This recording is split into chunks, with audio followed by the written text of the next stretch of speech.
ঝাড়গ্রাম জেলায় চিল্কিগড় প্রায় 500 বছরের প্রাচীন ঐতিহ্যময় কনক দুর্গা মন্দির। বাংলার জঙ্গলমহল ও চিল্কিগড়ের প্রধান আকর্ষণ এই কনক দুর্গা। এই মন্দিরের পশ্চিমে রয়েছে গভীর অরণ্য আর পূর্বে রয়েছে রূপসী সুন্দরী ডুলুং নদী।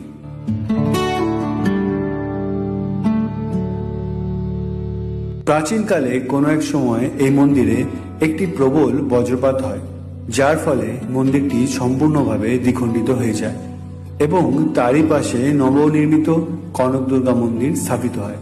যদিও বজ্রপাত যেখানে হয়েছিল সেই মন্দিরটিতে নতুন করে কাজ হওয়ার ফলে এখন মন্দিরটি বেশ সুন্দরভাবে নতুনভাবে দেখা দিচ্ছে।